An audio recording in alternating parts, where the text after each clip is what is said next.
La Sociedad Dominica de Medios de Comunicación, Sodomco, presenta A Pensar Más con Rosa María Palacios.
Muy buenos días, señoras y señores. Bienvenidos a Pensar Más con Rosa María Palacios a través de las emisoras de la Sociedad Dominica de Medios de Comunicación.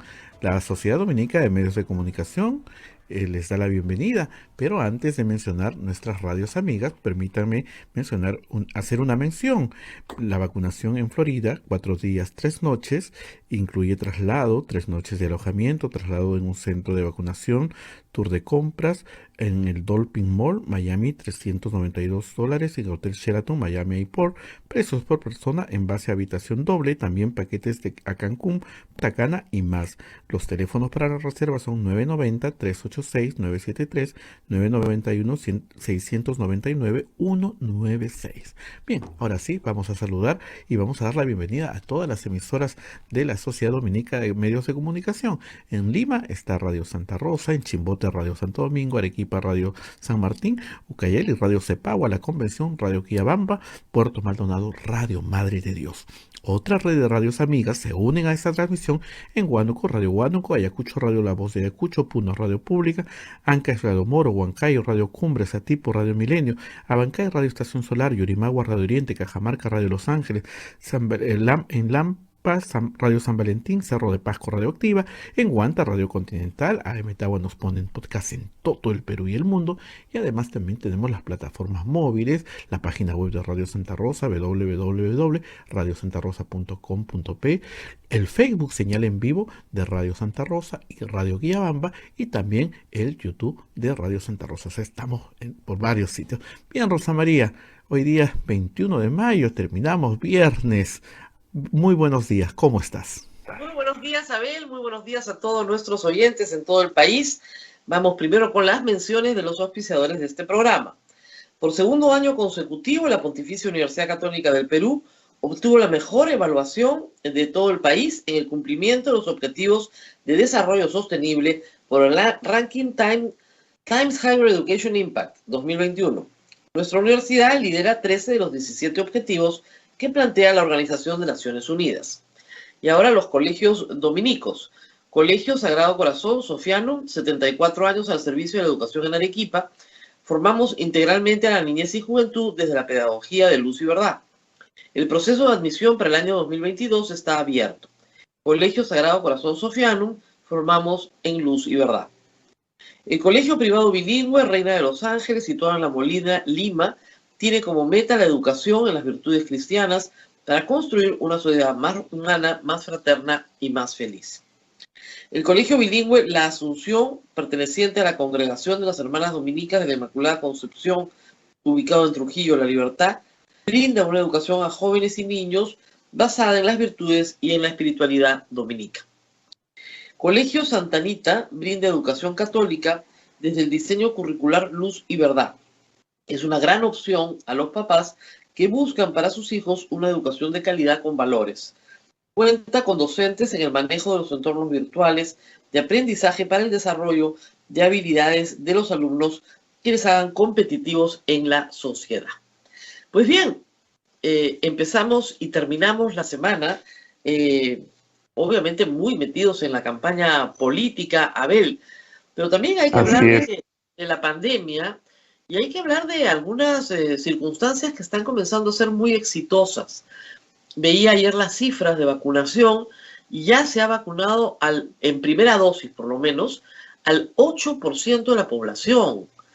Y si lo vemos sobre la población adulto mayor del país, estamos en cifras verdaderamente altas, mucho más altas que nuestros países amigos y vecinos.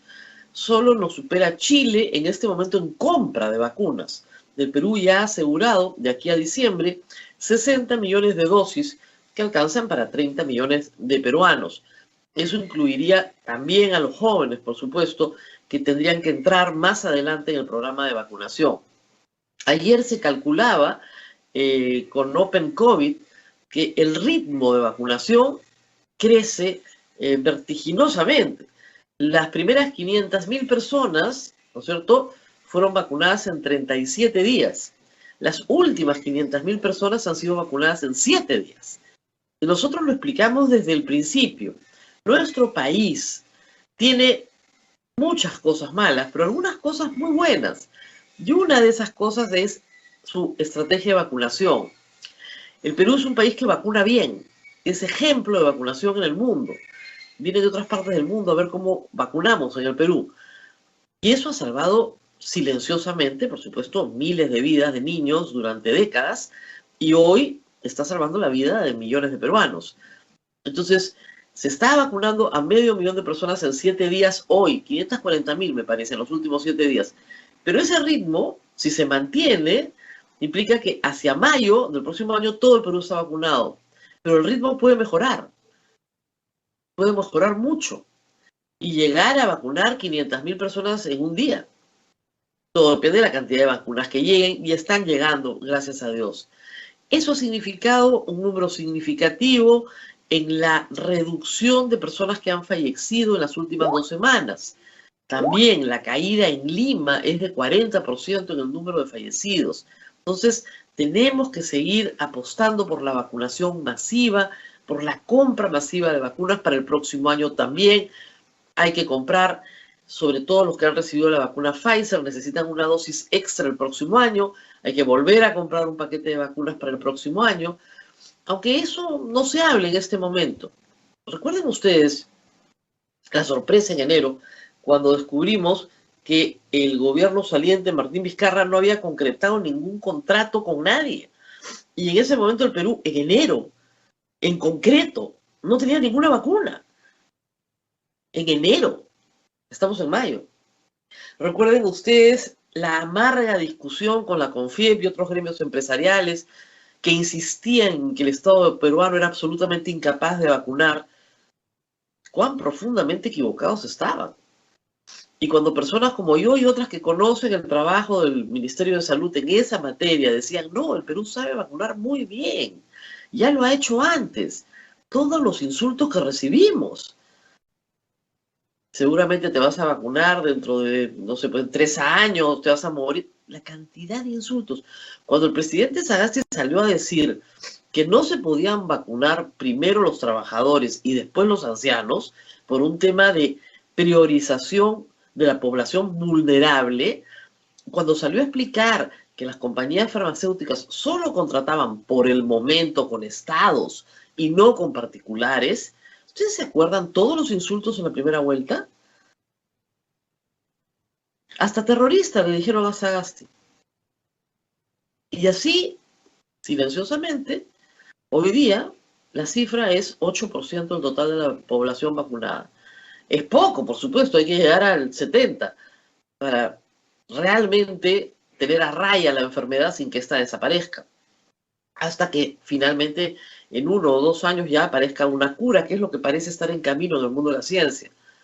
Pero cuando uno tiene paciencia, calma, conoce bien con lo que cuenta y va ajustando donde tiene que ajustar, puede lograr un resultado.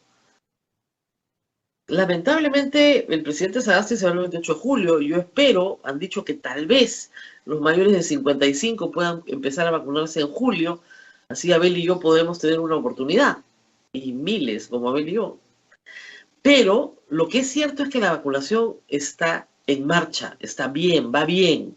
Hay que seguirnos cuidando, hay que seguir en casa, todas las medidas de distanciamiento social, todas las medidas de lavarse las manos, ponerse la mascarilla, todo eso sigue igual y va a seguir igual durante muchos meses más, pero ya estamos saliendo de la peor parte de la enfermedad. Y con esta vacunación masiva, una tercera ola, que es inevitable porque vendrá seguramente para julio o agosto, va a ser mucho más pequeña en número de muertes porque los más vulnerables ya están protegidos. Y yo creo que eso es una gran noticia y hay que terminar siempre con una nota positiva, pese a todos los insultos, ¿se acuerdan ustedes? Y es que hay temas, y esta pandemia así lo ha revelado, que apasionan, ¿no es cierto? Y la pasión nubla la razón.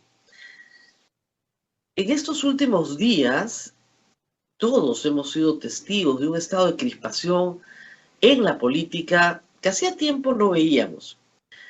Yo lo he vivido en el 2011 durante la campaña de Ollanta Humala contra Keiko Fujimori. En 2016 la segunda vuelta fue distinta porque finalmente Keiko Fujimori pero Pablo Kuczynski representaban en materia económica exactamente lo mismo. Y era en materia de corrupción y democracia donde representaban cosas diferentes. Pero esta campaña en particular nos regresa al 2006, al 2011, pero después de una pandemia o en el medio de ella, donde las personas que nos rodean están perdiendo toda perspectiva.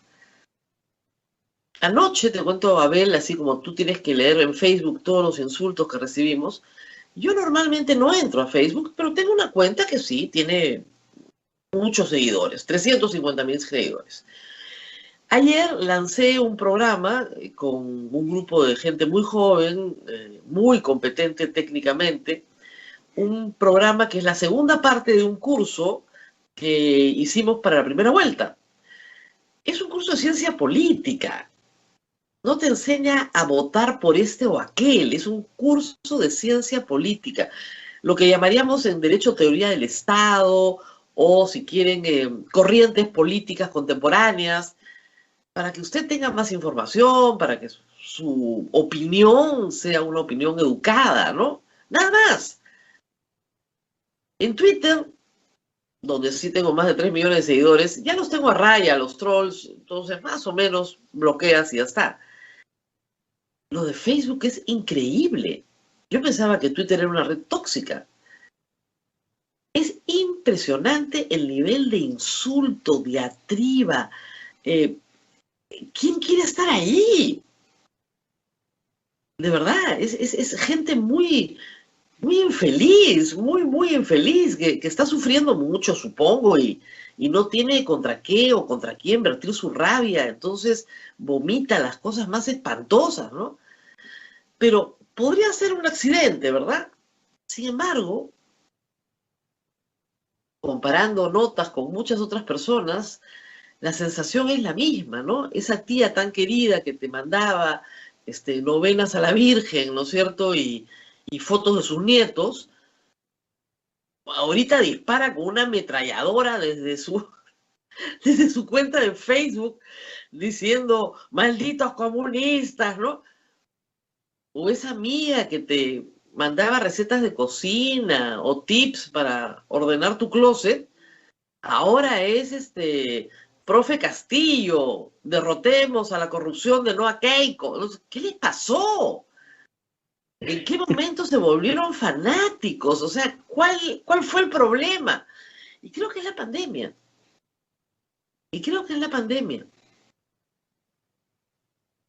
No tenemos ganas de perder nada más.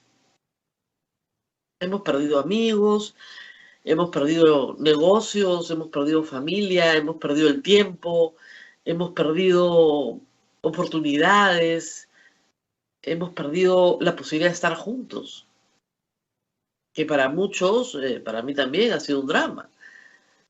Pero no podemos volcar esa tristeza, ese drama, ¿no?, familiar y personal en un estado de ira que corresponde normalmente a la segunda etapa de la depresión. Creo explicar de esa forma el problema, porque si no, no me explico qué pasó. El 80% del país no votó por Keiko Fujimori ni por Pedro Castillo.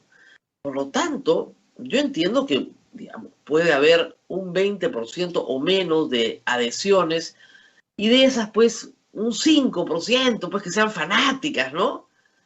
Pero uno entra a las redes sociales y todos se han convertido en unos fanáticos.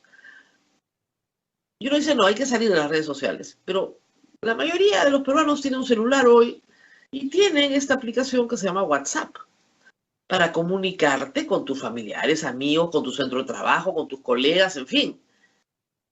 Y eso es un campo de batalla peor todavía. Entonces, algunos tips para sobrevivir. No conteste. De verdad. Usted no es apóstol. No va a convertir a los demás a su visión, a lo que usted cree, a lo que usted pide. No, no va a suceder.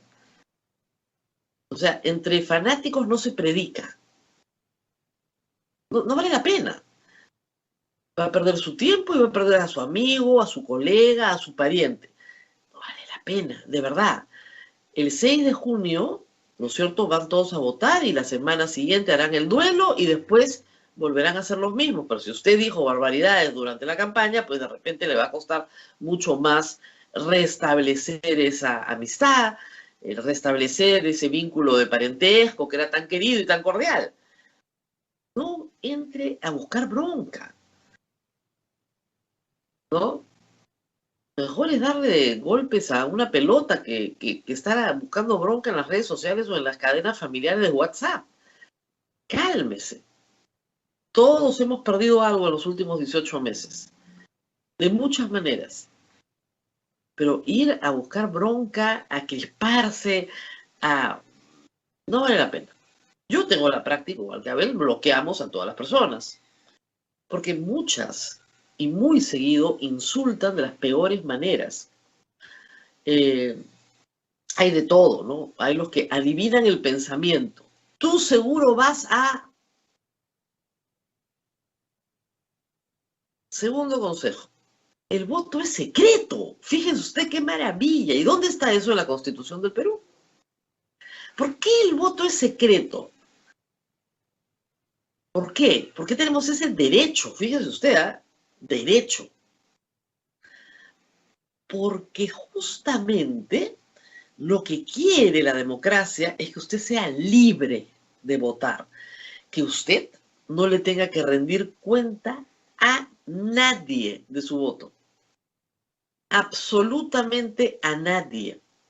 Y en un ambiente crispado, si usted dice que va a votar por Pedro Castillo, va a tener a 100 insultándolo. Entonces dices, bueno, mejor digo que voy a votar por Keiko Fujimori. Va a tener a 100 insultándolo. Entonces, mi consejo es, no ande contándole a sus parientes y amigos en el chat familiar por quién va a votar.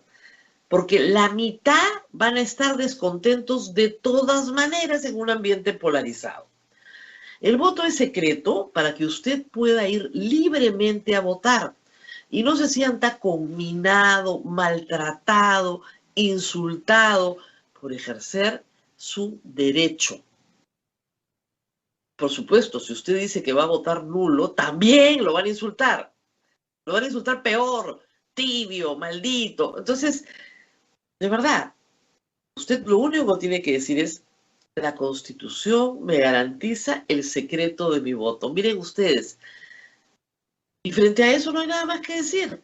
Obviamente, si la Constitución le garantiza el derecho a guardar silencio, en este caso, no ande pidiéndole a los demás que le digan por quién va a votar. Es francamente una grosería. Y es de gente muy mal educada hacer eso. Es de gente muy mal educada. Yo jamás le he preguntado a Abel, y trabajo con él hace 6 años, por quién va a votar. ni a ninguna de las personas que trabajan conmigo en Radio Santa Rosa, ni a ninguna de las que trabaja en la República, ni a Augusto Álvarez, que es mi jefe. No se me ocurre. Es una falta de respeto absolutamente. Ay, ¿por qué me vas a votar? Es una falta de respeto y revela poca inteligencia. No tengo la menor idea de por quién votó Abel en primera vuelta. Y me parece absolutamente impertinente, irrelevante andar preguntándole a cada una de las personas que conozco por quién votó, para luego separarlos en grupitos, ¿no? Y estos son los buenos y estos son los malos. El voto es secreto, señores, justamente para evitar dramas familiares. Eso no implica que usted no tenga derecho a opinar, por supuesto que lo tiene. Y lo que hacemos en un programa político es eso, opinar sobre aspectos que nos parecen muy negativos o muy positivos en la vida política nacional. El plan económico del señor Cerrón es muy malo para el Perú, muy malo. El señor Castillo lo modificó, ha hecho un nuevo plan, se modera, es verdad, pero no alcanza. Es un muy mal plan económico, también, que va a afectar sobre todo a la clase media, que es la que siempre paga el pato. Y esa es la verdad. O sea, y podemos sentar a 10, 20, 30 economistas y les van a decir lo mismo, el plan es malo. Con esto no sacamos al Perú de la situación en la que está. Keiko Fujimori no ha modificado tampoco su conducta. Keiko Fujimori tenía que haber hecho una campaña muy diferente a la que está haciendo, donde reconociera de verdad, ¿no? De verdad, todo lo que ha hecho ella en su carrera política, ya al margen de lo que su padre ha hecho, que finalmente está pagando una condena por hacerlo, ella tiene también su propia trayectoria sobre la cual no ha rendido cuenta al país. No viene este programa, obviamente, tampoco Pedro Castillo, porque lo primero que haríamos con cualquiera de los dos es pedirle a ellos sí que rindan cuenta. No basta, Keiko Fujimori anoche tuvo una reunión con 800 personas, miembros de distintas iglesias evangélicas y con muchísimos pastores. No basta con decir que vio la luz en la cárcel. Me alegro por su conversión, está muy bien, qué bueno. Pero, ¿qué pasó con sus promesas, no? ¿Qué pasó con todo lo que prometió en el año 2016? ¿Cuánto daño le ha hecho a nuestro país una pataleta olímpica como la que tuvo el 2016? ¿Cuánto daño contra la institucionalidad? Porque les guste o no les guste Pedro Pablo Kuczynski, él fue el elegido en el año 2016, no ella. Y ella no hizo otra cosa que boicotearlo una y otra vez hasta que consiguió que renuncie.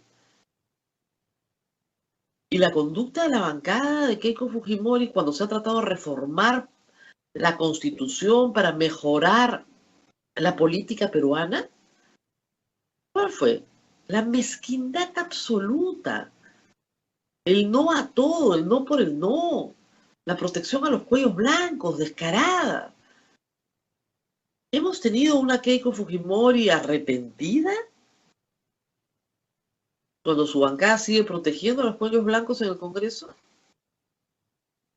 Ella no ha hecho la campaña que tenía que hacer. Hoy día hay una encuesta de Datum que pone a Pedro Castillo 5 puntos encima a Keiko Fujimori. Pero hay de todo. Este fin de semana salen varias. Este domingo tenemos el debate de equipos técnicos. Creo que va a ser interesante analizar bien. Pero también, hay que decirlo, con todas las carencias del equipo técnico de Pedro Castillo, era en economía donde Keiko Fujimori podría haber reclutado buenos economistas. Y no lo ha logrado. Tampoco lo ha logrado. Tiene que presentar no solo políticos, buenos economistas. El Perú está saliendo de una crisis económica y sanitaria. ¿Qué necesitamos en los equipos técnicos? Médicos, epidemiólogos y buenos economistas. Y ambos equipos carecen de ese perfil técnico. Vamos a ver qué nos dice. Mientras tanto, recuerde, el voto es secreto. No busque broncas, no participe en debates tóxicos que lo único que le van a causar es una molestia a largo plazo. Y sí, claro, hay que decir algo que de repente algunos no se dan cuenta. Esa forma violenta de hablar, que puede entendible, ¿no? Corresponder a un estado de crispación que en realidad refleja otros problemas, es la forma en la que van a ser recordados durante mucho tiempo. Cuando uno dice, ¿te acuerdas cómo se puso fulanito en las elecciones del 2006? ¿Te acuerdas los mensajes insultantes que mandaba? Y yo, que para esas cosas sí tengo memoria, podría escribir un libro y habría gente que no podría creer, pero no podría creer las cosas que tengo guardadas de personas muy respetables y serias que en un estado de desesperación escribían barbaridades, pero barbaridades. Últimamente las he vuelto a recibir. Y la verdad que el desprestigio personal comienza así. Cuando uno pierde los papeles en una red social, cuando uno pierde los papeles en un grupo familiar, en un chat de WhatsApp, en el chat de la oficina, el desprestigio personal comienza así. Para los que están en la fanaticada, ¿no? Y finalmente recoger algo que escuché anoche a Alberto Vergara, como siempre brillante, con Jaime Chincha. Después del 6 de junio no se acaba el Perú. Se acaba esta segunda vuelta tan desagradable, sí. No se acaba el Perú. El 6 de junio alguien va a ser elegido presidente. Y el resto, que no votó por él, tiene que aceptarlo. A lo que dure, lamentablemente, en un Congreso fraccionado. Pero el resto tiene que aceptarlo. Y tiene que vivir con eso. Y sea quien sea el que gane, si el 80% del país no votó por ninguno de los dos en primera vuelta, la obligación del 80% del país, que no votó por ellos, es tener una actitud absolutamente vigilante y alejada de todo fanatismo. El presidente que entra no va a ser un presidente popular, va a ser un presidente muy impopular. Al principio, salvo que se gane, ¿no es cierto?, el aplauso público, pero veo eso muy difícil, sobre todo saliendo de una recesión. El que entre va a ser muy impopular. Alguien me preguntaba si gana Keiko Fujimori hay que pasar a la oposición. No veo otra opción. Y si gana Castillo igual. La prensa, sin embargo, tiene que garantizar dos cosas para que quede claro para todos. Imparcialidad, pero no neutralidad. Yo tengo que hacer una cobertura de ambos candidatos. Yo tengo que invitar a voceros de ambos candidatos. Tengo que trabajar con el material que proporcionan ambos candidatos. Pero sobre ese material no tengo una posición neutral, tengo una opinión. ¿Eh? Eso es lo primero que tenemos que ofrecer como prensa. Una opinión imparcial, las dos partes están, pero no neutral. Y las personas a veces se confunden. Cuando uno encuentra, ¿no es cierto? Por ejemplo, yo no puedo ser neutral frente a la pena de muerte, pues yo soy abolicionista. Entonces no voy a ser nunca neutral frente a la pena de muerte. Un candidato que me propone la pena de muerte va a tener de mi parte una crítica muy sustentada, espero, ¿no es cierto? Y la segunda cosa que no podemos hacer los medios de comunicación es mentir. Nada más. Nosotros no ponemos presidentes, no sacamos presidentes. Eso lo hace el público. Entendemos, lamentablemente, que somos un espejo donde no quieren mirarse. Ese es otro problema, y que somos un pararrayo de la ira y de los insultos de los candidatos, de sus voceros, en fin, nos insultan todo el día. Felizmente ya estamos acostumbrados. Así que tranquilos. ¿no? Siempre yo digo, nosotros sabemos cuidarnos, ustedes tranquilos. Me preocupa más la gente que no está en esta profesión, ¿no es cierto? Y que sí está en este momento soportando esta crispación que tiene mucho que ver, reitero, con todas las pérdidas que hemos tenido en los últimos 18 meses, que han sido durísimas para todos los peruanos. Muy bien, estamos ya con el doctor Julio Arbizú. ¿Qué tal? Rosa María, Sí, el micro, doctor Arbizú, tiene que prender el micro. permíteme ir a la pausa, Rosa María. Sí, Son las vamos a 8:21 y ir a la volvemos a pausa para afinar el micrófono porque no lo estamos escuchando. que es del equipo del profesor Pedro Castillo, así que vamos a Sí, tener la estamos muy oportunidad de conocer contentos, por fin conseguimos uno. Bien, vamos a la pausa y volvemos.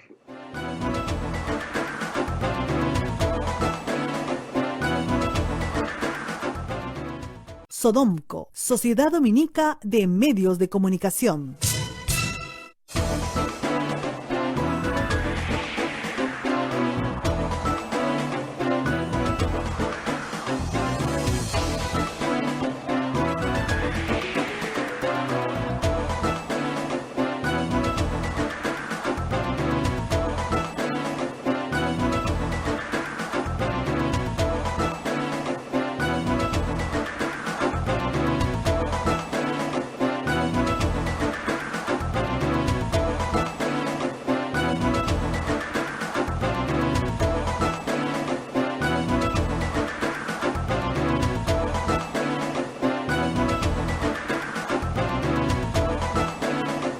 Con A Pensar Más a través de las emisoras de la Sociedad Dominica de Medios de Comunicación. En Lima nos escuchan por Radio Santa Rosa, Chimbote Radio Santo Domingo, Arequipa Radio San Martín, Cusco Radio Veritas, Ucayali Radio Cepagua, La Convención Radio Quillabamba, Puerto Maldonado Radio Madre Dios, Huánuco Radio Huánuco, Ayacucho Radio La Voz de Ayacucho, Puno Radio Pública, Ancash Radio Moro, Huancayo Radio Cumbres, Atipo Radio Milenio, Abancay Radio Estación Solar, Yurimagua Radio Oriente, Cajamarca Radio Los Ángeles, Lampa Radio San Valentín, Cerro de Pasco Radio Activa, Guanta Radio Continental y también las plataformas móviles, la página web de Radio Santa Rosa, Metagua nos ponen podcast en todo el Perú y el mundo. También estamos en la plataforma de Facebook y YouTube en vivo de Radio Santa Rosa, el Facebook y de Radio Quillabamba y el YouTube también de Radio Santa Rosa. Bien, Rosa María, adelante, ya estamos con el doctor Julio Arbizú. Adelante, por favor. Vamos a ver si nuestra voz se escucha. Aló, ¿nos escucha bien? Hola Rosa María, ahora sí, te escucho perfecto. Maravilloso. Bueno, Julio Arbizú se incorpora al equipo de Pedro Castillo. Quería saber cómo llega, porque no es su primera aparición pública en la política peruana. Estaba en Frente Amplio, ¿verdad? ¿O en Juntos por el Perú? Ya me he confundido. A Juntos por el Perú. A Juntos por el Perú, de hecho, participé de las elecciones complementarias el año pasado. Y como miembro de la agrupación El Movimiento Nuevo Perú, que es además parte de la confluencia amplia de Juntos por el Perú, hemos tomado la decisión, porque hay un acuerdo entre la candidata, quien fuera nuestra candidata Verónica Mendoza, y el profesor Castillo, de conformar una plataforma más amplia para enfrentar los peligros de la candidatura de enfrente, ¿no? Entonces, en ese marco más bien institucional es que yo me incorporo al equipo efectivamente del candidato Castillo. ¿Y cuáles son sus tareas en esta nueva conformación de equipos? A ver, a mí me cupo para el plan de gobierno de la candidata Mendoza en su momento, me cupo la responsabilidad de elaborar un poco el plan relacionado con lucha anticorrupción, que es mi especialidad y lo que yo he ejercido mi profesión en los últimos 20 años. Entonces, yo entiendo que eso será puesto a disposición del profesor Castillo y del resto del equipo técnico para sustentar las propuestas también en esta segunda vuelta, en lo que resta de la segunda vuelta. ¿Cómo concilia esa lucha contra la corrupción con la sentencia impuesta al señor Cerrón? Bueno, es que en verdad yo soy absolutamente enfático con quien haya sido condenado por delitos de corrupción, por delitos contra la administración pública. Yo creo que no solamente, la condena impone no solamente una pena privativa, sino además una inhabilitación para ejercer el cargo público, ¿no es cierto? Y lo que entiendo, porque además ha sido el profesor Castillo en esto, por lo menos en las últimas semanas, absolutamente enfático, es que hay un deslinde tajante del señor Cerrón, es decir, más allá de lo que se pueda decir respecto al partido y a la Secretaría General, quien va a ejercer la presidencia a partir del 28 de julio, y esto lo ha dicho innumerables veces, es el señor Castillo y no el señor Cerrón, ¿no? Entonces, a mí no me cabe duda de que si el señor Cerrón fue condenado por delitos contra la administración pública, porque tiene que respetar eso, por supuesto, y no podrá pretender ejercer un cargo público dentro de ese gobierno. Claro, pero es el secretario general de Perú Libre. Perú Libre es el partido que lleva a Castillo al poder y no pudieron, recuerde usted, hacer una alianza electoral con Juntos por el Perú. Ahora están haciendo una alianza de gobierno primero en el Parlamento y luego, por supuesto, de llegar al poder. Eso plantea varios retos porque creo que no va a ser tan sencillo como decir que ustedes siguen a un caudillo y no a un partido. Porque yo no creo que orgánicamente eso funcione. Ustedes siempre han sido orgánicos y siguen a un partido, no a un caudillo. La idea precisamente de evitar esos caudillismos que sí se perciben en la otra orilla de esta contienda electoral es ampliar la base, ¿no es cierto? O sea, nosotros ingresamos de una manera no gratuita, ¿no es cierto? Como sí han hecho muchos de los llamados a colaborar con el programa técnico de Keiko Fujimori, es decir, no ha habido ninguna exigencia, no ha habido ningún señalamiento en el sentido de que ella deslinde de algunas personalidades absolutamente controversiales. En este caso no, en este caso nosotros ingresamos además sin arriar las banderas de los principios que siempre hemos levantado, ¿no es cierto? Libertades, también en relación, por ejemplo, a temas de género, a temas de minorías sexuales, ¿no es cierto? Esas banderas no las hemos arriado y serán defendidas y serán supervisadas y serán, por supuesto, y seguiremos con esas banderas dentro de una alianza. Pero discúlpeme, doctor Albizu, ha sido el candidato Castillo en esta segunda vuelta el que ha dicho que esas tareas no son prioritarias para él. No tiene mucho interés en la materia.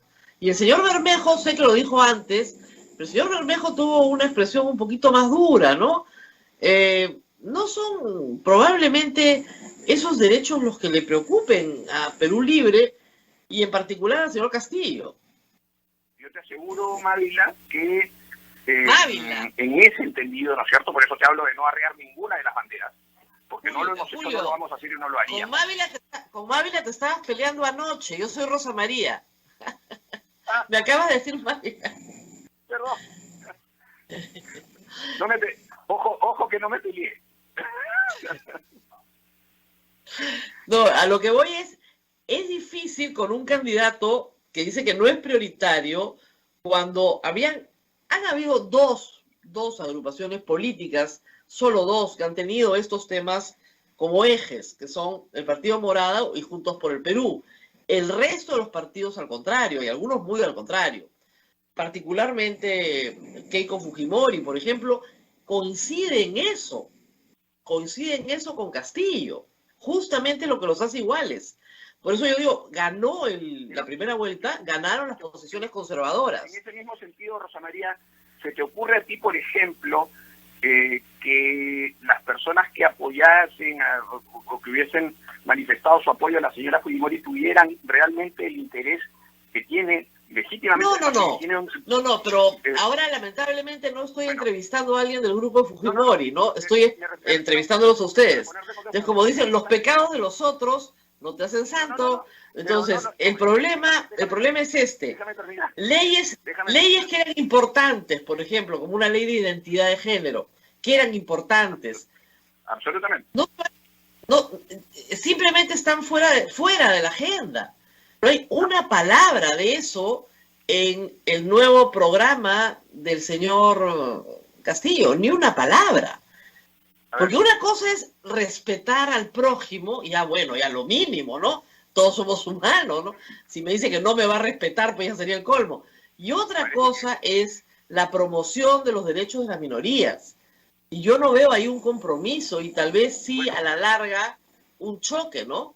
Te lo estoy diciendo, ¿no es cierto? Desde el lado que yo represento, desde la plataforma política que yo represento, nosotros ingresamos a esta confluencia sin arriar ninguna bandera e introduciendo esos principios, ¿no es cierto?, como parte también de esa coalición, de ese apoyo condicionado a este tipo de situaciones también. Y me refería al otro lado, no por tratar de ver en ellos el pecado sin encontrar alguno, ¿no es cierto?, de este lado, sino básicamente tratando de decirte, ¿acaso sería posible que en el otro lado hubiese un apoyo de alguien que piense distinto a la señora Fujimori y que le exija, ¿no es cierto?, que en rigor, cuando se tratan de derechos fundamentales, ¿no es cierto?, la señora firme un compromiso de respeto? Definitivamente no lo ha habido, no lo va a haber, y calculo que no lo habrá jamás, porque la señora Keiko Fujimori, cuando lo que postula, ¿no es cierto?, como casi ideario único, es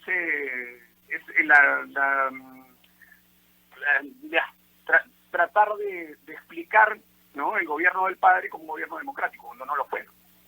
Bueno, vamos a los temas democráticos. El señor Castillo ha tenido algunas expresiones que luego ha corregido ciertamente, pero que no terminan de convencer en torno a su capacidad de entender, probablemente porque no es un experto en temas jurídicos, que hay cosas que un presidente de la República no puede hacer. O sea, el presidente de la República no desactiva el Tribunal Constitucional, ni desactiva la Defensoría del Pueblo. Eso lo corrigió, pero luego en una entrevista reciente en la República, él señala que como presidente de la República le va a aplicar correctivos al Tribunal Constitucional. Entonces, ¿qué está pasando ahí, señor Arbizu? ¿Hay un problema de no sabe cómo funciona el Estado de Derecho o realmente tiene una vocación dictatorial? Es un problema de repente no le han explicado o de repente, bueno, no sé, explíquenos. No, yo creo que lo ha dicho, de hecho, el mismo profesor Castillo, que lo que ha querido decir respecto a esas instituciones, que tú dirás, claro, el presidente no desactiva el Tribunal Constitucional ni la Defensoría del Pueblo, pues sí lo hizo Fujimori en el 92, ¿no es cierto? Claro, pero no estamos eligiendo a Alberto Fujimori de nuevo. Entonces, si el único argumento es el otro es peor, no avanzamos. Para ponernos en contexto. Y sin embargo, lo que ha sostenido, y creo que lo ha hecho con cierto énfasis el profesor Castillo en las últimas semanas, es que estas instituciones merecen mejoras. Ahora, ciertamente no serán a punta de decretos, ¿no?, como se hizo en otros momentos o como se hace en otras realidades. Aquí tendrá que haber, por supuesto, ¿no?, un estudio exhaustivo, las reformas tendrán que pasar por el Congreso, por supuesto, y para eso tendrá que haber además un debate amplio que incluya a diversos sectores del país que se ven perjudicados por una serie de malos funcionamientos, y no solamente de estas instituciones, sino de... Pero él no ha hablado de mejoras legislativas, no ha dicho en ningún momento pasar por el Congreso, pero bueno, vamos al tema de la reforma constitucional. Ha jurado respetar los mecanismos de reforma de la Constitución vigente. La palabra vigente es bien importante en la proclama. Pero luego, mientras hace eso, presenta un plan de gobierno que dice que va a convocar a un referéndum para modificar la Constitución sin pasar por el Congreso, porque evidentemente no tiene mayoría en el Congreso. Entonces, ¿con cuál Castillo nos quedamos? ¿Con el que respeta la Constitución o con el que no respeta la Constitución? Bueno, a ver, Rosa María, mira, nosotros los dos somos abogados y sabemos que hay una disputa intensa entre muchos constitucionalistas en el sentido de si se puede o no se puede, ¿no es cierto? Hay distintas vías por las que podría... No se puede, Julio, no se puede. La Constitución del 206 dice toda. No me saquen a los doctores Truquini, que siempre me sacan en estas circunstancias. La Constitución dice toda reforma, toda. O sea, la única persona que ha escrito sobre el tema es Luciano López. Y Luciano dice que la palabra toda está mal puesta ahí, pero está puesta ahí. Entonces, lamentablemente, puede estar mal puesta, pero dice toda, pues. Entonces, ¿qué hacemos? La Constitución se lee de manera sistemática, ¿no es cierto? Leyendo el 206 solamente uno puede pensar que no hay ninguna posibilidad. Leyendo el 206 en concordancia con el 32 se puede pensar que sí. Ahora, no se puede, ¿verdad? En serio, me encantaría que se pudiera. Y no hay problema, reformen la Constitución para que se pueda. Pero esa es otra posibilidad. Hay otra posibilidad que pasa por conseguir las firmas, ¿no es cierto? El número suficiente de firmas. Bueno, a eso me refiero. Hay una cantidad de posibilidades. Algunas a ti te parece que no son viables. A algunos constitucionalistas les parece que sí. Yo creo que hay una disputa todavía no acabada. Un debate intenso entre constitucionalistas. El problema, señor Arbizu, es que pasa el Estado peruano en la propuesta de Castillo de una democracia representativa a una democracia plebiscitaria, con todo lo que eso significa. Y esto es bien difícil hoy de explicárselo al grueso público, porque probablemente no entiendan de qué estamos hablando. Pero una democracia plebiscitaria es un riesgo para la misma democracia. Bueno, tú le llamas democracia plebiscitaria, pero podríamos hablar de una representación fidedigna, ¿no es cierto?, o más bien de una participación, de una democracia participativa, ¿no es cierto? Pero más allá de los rótulos... Es que no es muy democrático. Es que no, las democracias plebiscitarias no son democráticas.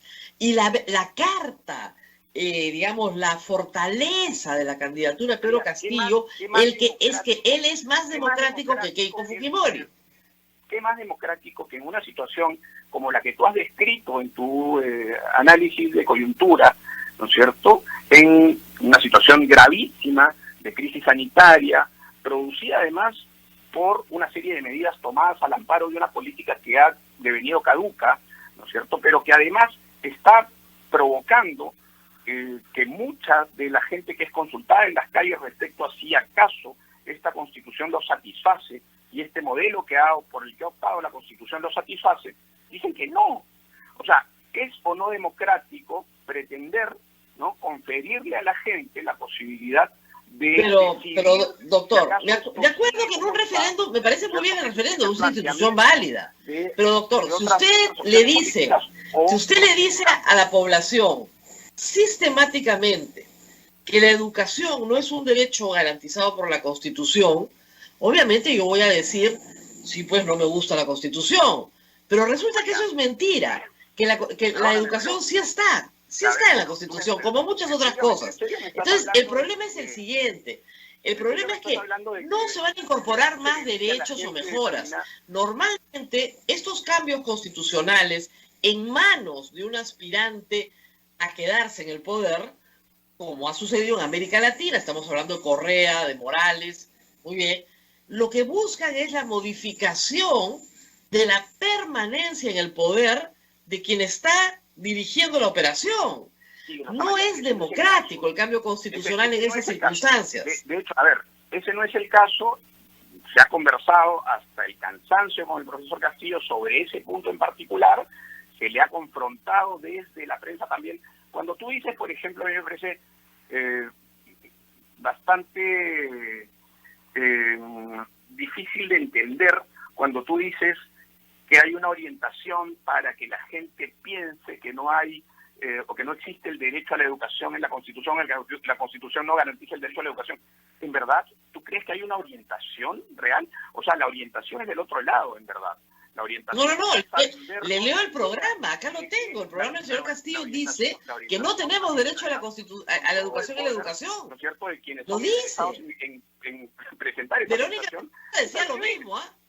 Yo le leía la Constitución y me decía, no está. ¡Sí está! ¡Claro que está! ¿Cómo no va a estar? Pues es lo básico.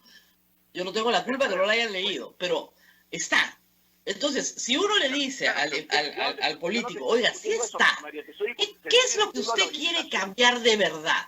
Y en eso, no, en eso hay que decirlo, Juntos por el Perú ha sido más sincero, porque lo que le interesa a Juntos por el Perú es el capítulo económico de la Constitución. Y en eso sí hay una enorme coincidencia con el señor Castillo, en la parte económica. O sea, el señor Castillo cree en un Estado empresario, una economía mixta es un Estado empresario. Eso es lo que ha propuesto. Para moderar al señor Cerrón, él ofrece un estatismo de Estado empresario, de restricción de las importaciones y libre comercio, medidas restrictivas a la libertad de importación. Eso está ahí y eso me parece que es concurrente con lo que piensa Juntos por el Perú. La pregunta es, ¿eso es lo mejor para el Perú? Lo mejor que puede ofrecer en este momento de recesión para el Perú, un gobierno que expande la propiedad estatal de los medios de producción y un gobierno que prohíbe importaciones y prohíbe el libre comercio, que desactiva de facto el rol subsidiario del Estado, que quiere renegociar contratos sin respetar la estabilidad. O sea, ¿eso es lo mejor que podemos ofrecer para salir de la recesión, vamos? Sí, lo último que has dicho, por ejemplo, me parece interesante. Y más allá de eso, creo que hay que mirar esa coyuntura de acuerdo a lo que ocurre hoy, ¿no? Y hoy, por ejemplo, entre otras cosas, el Estado no ha podido, a pesar de que existe una ley, ¿no es cierto?, no ha podido tomar el control para que los precios del oxígeno, ¿no es cierto?, que se dispararon a la estratosfera, ¿no?, pues no hubieran tenido no hubiese existido esa brutal ganas de expansión económica de algunos sujetos que trafican con la salud pública, ¿no es cierto? Eso que el dogma de la Constitución ha impedido, es decir, ese control del Estado en situaciones absolutamente brutales de crisis sanitaria, ¿no? Señor, ¿sabe cómo se resolvió el problema? Liberalizando la importación. Así se resolvió. Hoy día un pulsioxímetro vale 45 soles. Al inicio de la pandemia valía 200. ¿Qué pasó? Abrieron toda la importación. Hoy día han bajado los concentradores de oxígeno porque la Digemit dejó de poner la traba libre importación. Hay oxígeno porque se está importando oxígeno. Y lo que quiere el señor Castillo es impedir la importación. Pero a ver, ¿tienes una idea de cuánta gente murió en el interín por no haber tomado, además... Por no haber tomado la decisión de liberalizar el comercio?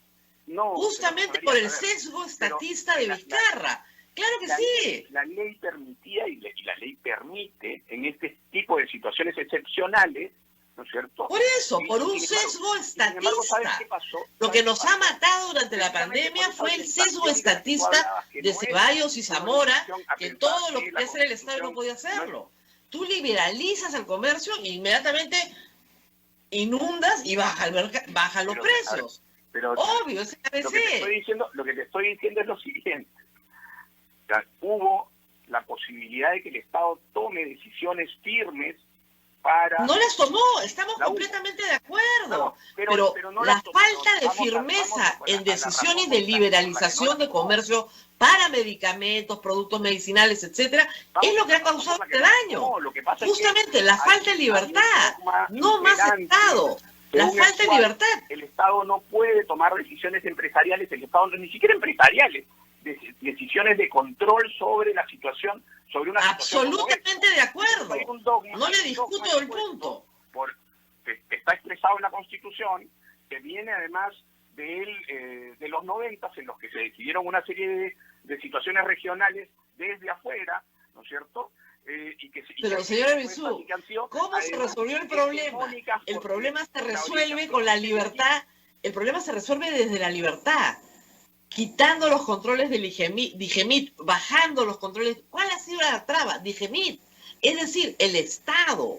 El Estado ha impedido la libre importación de oxígeno, de pulsioxímetros, de todos los aditamentos que necesitábamos, concentradores, camas UCI, todo caro, todo difícil de conseguir por todas las dificultades puestas por el Estado. Entonces, el Estado es el problema, no la solución. La solución de ustedes es más Estado. Creo que te equivocas. creo que te equivocas en el análisis, porque no es que no hubiese el oxígeno estaba, el oxígeno se vendía, pero por supuesto. No había, pues, el problema es la escasez. Un bien escaso sube de precio, un bien abundante baja de precio. La escasez, ¿cómo la combates? Importas, o produces más. Es como que bien sencillo de entender. Pero por eso, vamos a someternos a los designios del Dios mercado en tiempos de pandemia. No es un Dios. Ustedes endiosan todo. No es un Dios. Dios está en la iglesia y está con nosotros aquí, pero ese no es un Dios. Es un mecanismo de asignación de recursos más eficiente que las decisiones de un burócrata. Se ha convertido en una especie de dogma. Se ha convertido en un dogma del cual algunos liberales no pueden salir. Pero señor Arbizu, le acabo de poner el ejemplo. Y usted es un hombre inteligente. Si yo puedo importar libremente pulsioxímetros, ya no cuestan 200 soles, cuestan 45 soles, pues. Cambió. Yo lo tuve que comprar a 200 soles, pero ahora vale 45 soles. Que sí ha ingresado, ¿no es cierto? Con el oxígeno que sí existía, que tú me acabas de decir que sí, pero que sí es escaso, el mercado supone que doctor, es bien sencillo en la economía. Oferta-demanda. Eso es inmoral. Sube la demanda, baja la oferta, sube el precio. Yo subo la oferta, baja la demanda, baja el precio. Cuando ustedes quieren romper la ley de la gravedad, no se puede, pues. La ley de la gravedad existe. Sube y baja, es así. Pero yo no sé. O sea, ustedes son los que van a hacer gobierno, ¿eh? Y van a tener que explicarle a la gente si es que no funciona. Yo no sé en qué se ha metido.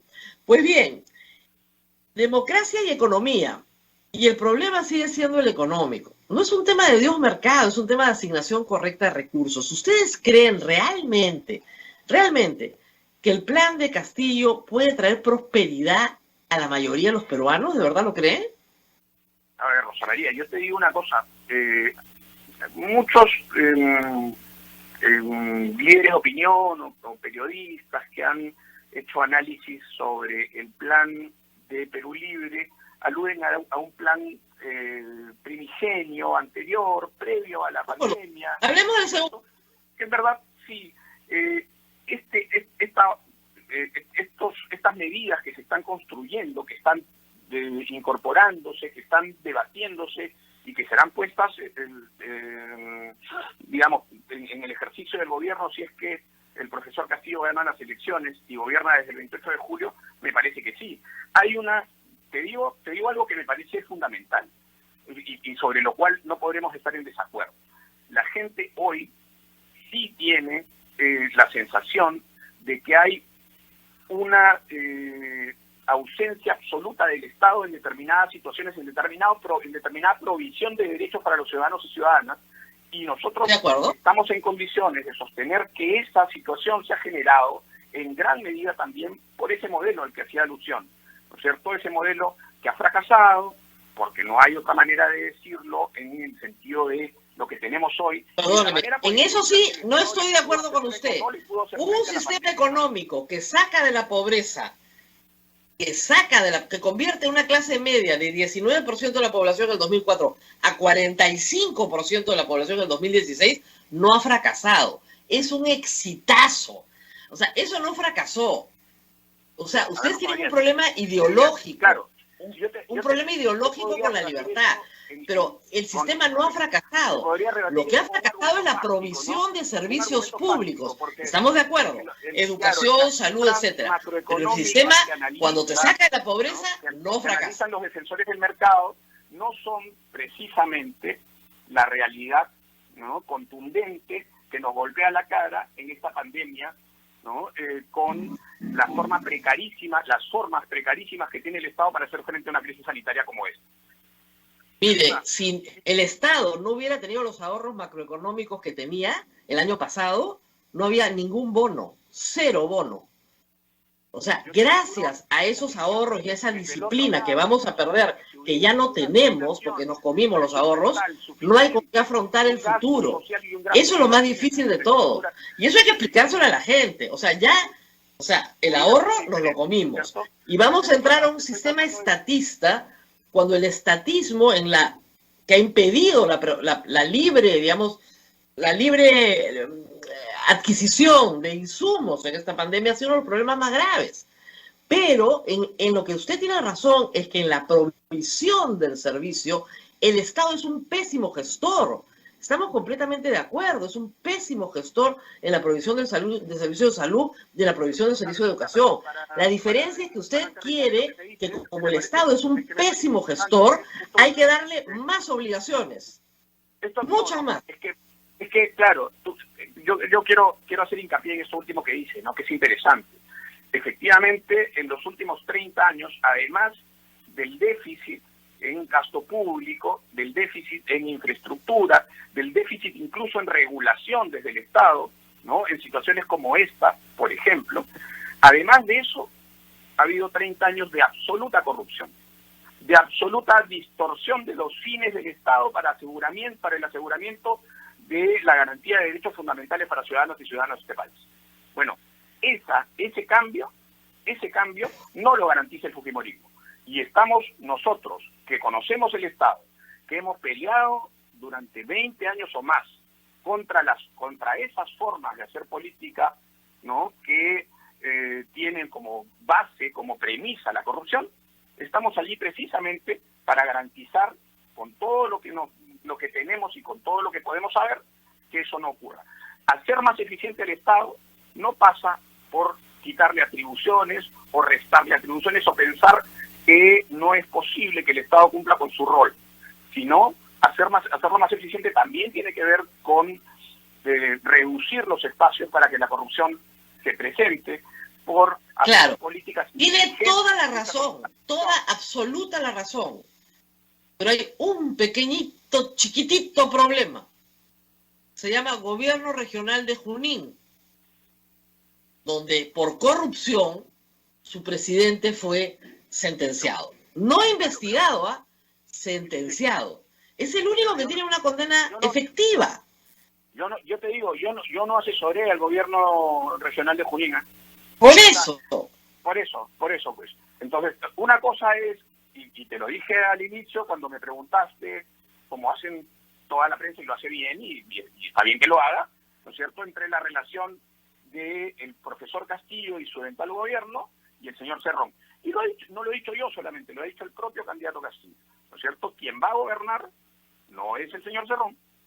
El señor Cerrón además tiene efectivamente, como tú lo has señalado, una sentencia condenatoria por un caso de corrupción, ¿no es cierto? Pero, insisto, quien gobernará en todo caso es el señor Castillo. Nosotros estamos aportando desde esta apuesta institucional, otra vez quiero remarcar eso, porque me parece interesante lo que te señalaba al inicio, ¿no es cierto? Nosotros no vamos a arriar las banderas que son las banderas de los principios del Movimiento Nuevo Perú y de Juntos por el Perú, y vamos con esas banderas también, ¿no es cierto? Incorporando esas banderas, incorporando además la experiencia que tú conoces, la experiencia que yo tengo en materias relacionadas con el control y la prevención y la sanción de delitos de corrupción. Finalmente, en materia de libertad de expresión, ha estado golpeándonos duro, doctor. A ver, yo creo que en esto coincidimos mucho más de lo que la gente puede pensar. Y te lo digo de manera honesta y amigable porque te conozco, hemos conversado mucho sobre esto, porque tú misma has sido víctima de este tipo de situaciones. Me parece que es pernicioso, y no solo pernicioso, sino que es brutalmente atentatorio contra la libertad de expresión en sus dos vertientes, ¿no es cierto?, en la del ejercicio del derecho a la libertad de expresión, pero también al derecho a la libertad de información de los ciudadanos y ciudadanas, el hecho de que en algunos casos, por no decir muchos de los casos de la prensa nacional hoy, los intereses empresariales permeen los contenidos informativos. Claro. Me parece... Estamos de acuerdo, 100%, pero eso no es, pero lo que no está bien, porque finalmente la política es antropomórfica, es decir que los conductores de televisión, nosotros, nuestros rostros, que son los que el público conoce no conoce a los dueños, no los tiene que sufrir, nosotros sí, pero el público no. Muy bien, que los rostros que están en televisión reciben dinero. Eso nunca lo he dicho, ¿eh? Eso lo ha dicho el señor Castillo anteayer, que ya tiene la lista con los nombres, los montos y quién les paga. Entonces, eso es grave, porque eso es una amenaza, porque te está diciendo, si tú no hablas en mi favor, ¿no es cierto? Yo voy a decir que eres un corrupto y yo soy el presidente de la República. Es una persona con poder. Escuché el meeting del profesor Castillo, quizá no es el contexto. Además lo explicó después, ¿no es cierto? Lo explicó y creo que de manera absolutamente clara y contundente después. Es decir, no muy contundente, ¿eh? Bueno, podemos discrepar sobre el nivel de la contundencia, pero en todo caso explicó lo que quiso decir, y no solo eso, sino que además después condenó estos ataques arteros. Claro, pero ¿dónde está la lista? ¿Dónde está la lista? O sea, una prueba. ¿Dónde está la lista? Que exhiba la lista con los nombres y los montos y las personas que les pagan a esos periodistas. O sea, usted es abogado, usted no puede hacer una acusación así sin una prueba. A estas alturas, como decíamos hace un rato, ¿no es cierto?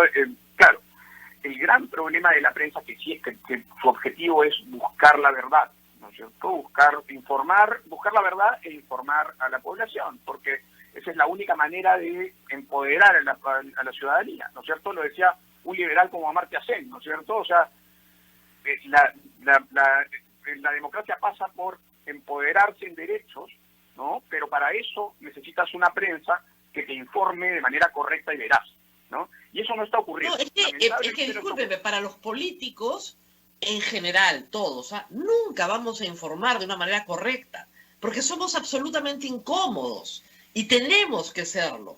Pero el señor Castillo asume que eso es un acto de corrupción, que la incomodidad que él siente proviene de un acto de corrupción, porque a los conductores se les paga y nos va a decir él cuánto les pagan y quién les paga, y ya tiene la lista. Eso es lo que ha dicho, y eso no lo ha rectificado. Entonces, estamos esperando la lista. Trabajemos con pruebas objetivas. Insisto, ¿qué lista? ¿Qué persona? ¿Qué dinero? ¿Y quién les paga? Vuelvo a lo que te estaba diciendo hace un rato, ¿no es cierto? Si hay una distorsión en los contenidos informativos que obedece a criterios empresariales antes que a la búsqueda de la verdad, hay una distorsión. Eso se maneja por cada grupo de periodistas en cada medio. A mí no me distorsiona nadie, espero, pero reitero, o sea, si uno acusa... Yo sé que tú puedes hablar por ti, pero definitivamente... no puedo hablar por los demás, obviamente, yo no me arrogo una representación que no tengo.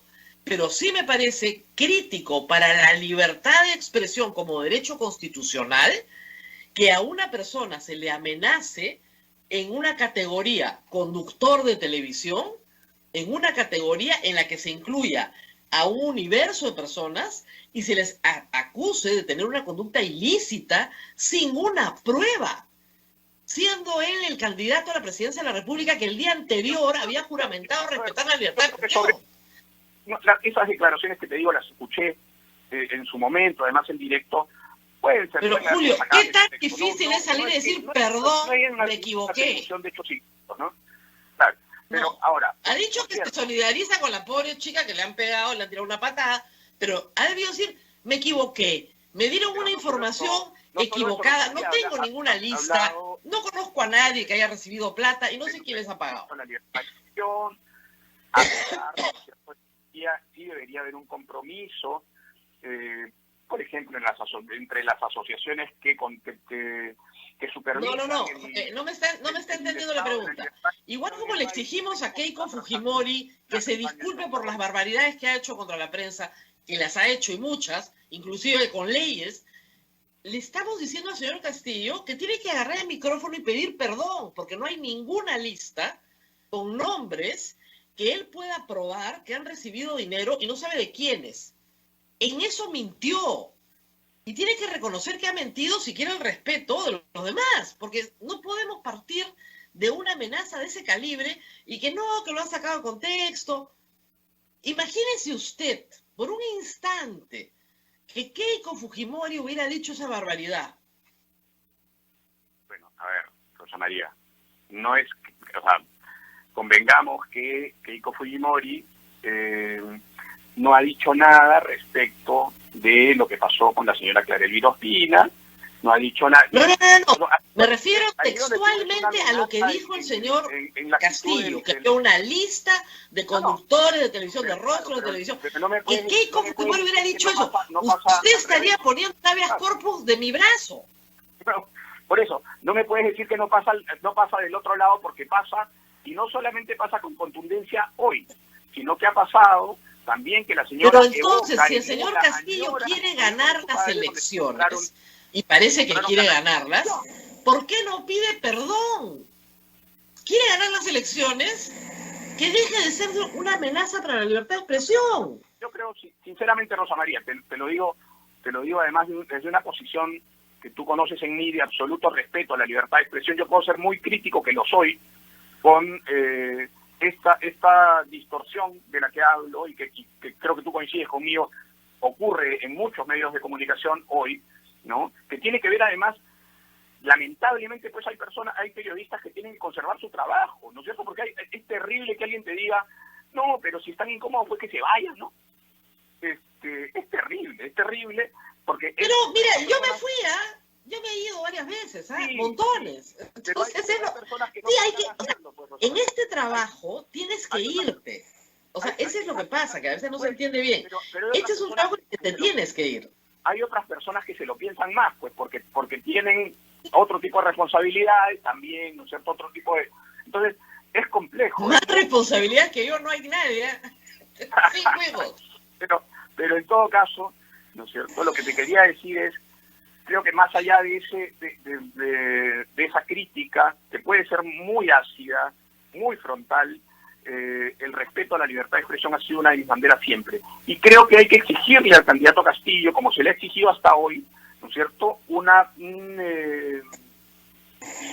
declaración en cuanto al respeto de la libertad de expresión absoluta, ¿no es cierto? Y yo creo que en ese camino ha ido Castillo en sus últimas declaraciones. En ese camino ha ido Castillo sosteniendo, por ejemplo, entre otras cosas, que aquellos agravios a los reporteros o reporteras que siguen los mítines deben ser condenados absolutamente, ¿no es cierto? Y ha, de alguna manera, también negado que lo suyo hubiese sido un acto de asusamiento, porque creo que no lo fue. Lo que ocurre no es que el candidato Castillo asuse. ¿Sabes qué ocurre en verdad? Y esto no lo digo yo, lo dice la última encuesta de IEP. Es que la gente en un 79% piensa monolíticamente. Sí, pero escúchame, pero Julio, lo lógico es que el 50% de la gente piense eso porque siente que su candidato no está siendo bien tratado. Pero si es el 80%, pero sí desde la posición. Y estoy absolutamente de acuerdo en que la conducta del directorio del comercio es un desastre. Siempre lo es. O sea, ¿cuál es la novedad? Esto es calcado del 2011. A mí no me lo van a contar, pues si lo he vivido. Yo creo que es peor, ¿eh? Es igualito que el 2011, la misma historia. No, el burro con el tiempo no mejora caballo. Entonces, eso ya lo sabemos, ¿ya? Pero ese no es el problema. El problema es un candidato que todo el tiempo está diciendo que es maltratado, terruqueado, o sea, se victimiza bien. Es una estrategia de campaña, la victimización, está bien victimizado, pero a su vez dice que la culpa es de la prensa, todo el tiempo. No hay un culpa, es la prensa, todo lo que la prensa representa. Yo lo invito a ver mi timeline en Twitter, para que vea los calibres de los insultos de los seguidores de Pedro Castillo. O sea, yo no me quejo, porque yo sé que así es esta chamba, ¿qué voy a hacer? ¿Ya? Pero es así todo el día, todos los días de Dios. Y si eso es el trato que voy a tener cuando empiece el señor Castillo a gobernar, Dios mío, usted me va a tener que tramitar el habeas corpus, ¿ah? Porque esto va a ser bravo. Pero en general es un clima que él mismo ha creado. y que responde a eso. Reitero, yo con el directorio del comercio tengo un juicio contra la concentración de medios. La que ha puesto la acción de amparo soy yo. Yo he puesto la acción de amparo. O sea, a mí no me tienen que explicar, ¿ya? Pero me hace una gracia la cantidad de insultos contra mí cuando yo he sido expulsada de América Televisión. Yo he puesto la acción de amparo. No me tienen que explicar nada. Acabo de decirte que además no solamente lo recuerdo, sino que lo reconozco y creo que es un blasón para ti. Pero también debo decirte, ¿no es cierto?, que esto, que yo no discrepo de tu posición cuando dices que esto podría ser porque el candidato Castillo se victimiza y entonces genera una corriente de opinión en favor. Es una estrategia, pero o sea, discúlpeme. En política, como decía el finado, en política no hay que ser ingenuos, es una estrategia. Pero a ver, y es una estrategia que le ha dado resultado porque algunos propietarios le han dado el resultado en la mano. Ningún espacio para poder plantear siquiera sus posiciones. Falso. Cuando lo tiene. Eso sí es falso, ¿ah? Este programa lo invitó, fui la primera en invitarlo en enero. Hablamos una hora. Nadie le da bola. Yo le di bola a todos. Acá no ha venido el que no ha querido venir. De los candidatos presidenciales, todos invitados. Ahora, por ejemplo, estamos conversando tú y yo, y lo sabemos de mucho tiempo, no pensamos igual políticamente, y sin embargo podemos tener una conversación. Pero no es el caso, le digo, es muy difícil para mí muy difícil encontrar gente del fujimorismo y encontrar gente de Castillo. Imposible. No, pero me refiero Pobre Abel. que, si bien este espacio tuyo, ¿no es cierto?, garantiza posiciones distintas, el respeto a posiciones distintas, una conversación en los límites del respeto y de una mirada democrática, hay otros espacios en los que no, definitivamente, en los que hay una... Se les invita y no van. Se les invita y no van. Que se expresa, no aceptan ir. Pero Julio, no aceptan ir porque se les va a hacer preguntas que no les agradan. Porque nuestro trabajo es incomodar. Y quieren sobornes. Y no somos pues sobornes. ¿Sabes cuál es el problema? Y lo sabes perfectamente porque es tu oficio. Cuando esa incomodidad, ¿no es cierto?, solamente se expresa en los momentos en que tienen que entrevistar al candidato que se les ha dicho es el que no debe ganar, ¿no es cierto? Cuando esa puesta en aprieto... Yo veo, eso sí no lo veo, yo veo que a todos les dan igual duro, ¿ah? Rosa María. Si es que van. Bueno, sí, tenemos que ir a misa, Abel, 1000 disculpas. Así es. Abel, nos tenemos que ir despidiendo, ¿verdad? Sí, agradecerle al doctor Julio Arbizu, y ya me están llamando de la Basílica, así es que por favor vamos a misa. Sí, 1000 disculpas, hoy día es viernes, tenemos misa del Señor de la Justicia, aquí sí hay un Dios, entonces, que no es el mercado, es el Dios verdadero, ¿ya? Y los viernes tenemos misa del Señor de la Justicia más temprano de nuestro horario habitual y ya nos están llamando de la Basílica para empezar. Muchas gracias a Julio Arbizu, mucha suerte y espero, si ganan y nos persiguen, me ayude con las acciones de amparo de habeas corpus que vamos a tener que poner para defender mi libertad. Espero, no me abandone. Ya, muchas gracias. Nos tenemos que ver pronto. Muy bien. Adiós. Gracias, Julio. Gracias. Y Abel, nos cortamos rapidito para irnos rápido, que está el padre Luis Enrique y el padre Richard ya en la Basílica de Santo Domingo, porque empieza algo que es muy importante para nuestro público, la transmisión de la Misa del Señor de la Justicia. Hasta pronto, Abel, que tengas un gran fin de semana. Hasta lunes. Feliz fin de semana. Chao, chao.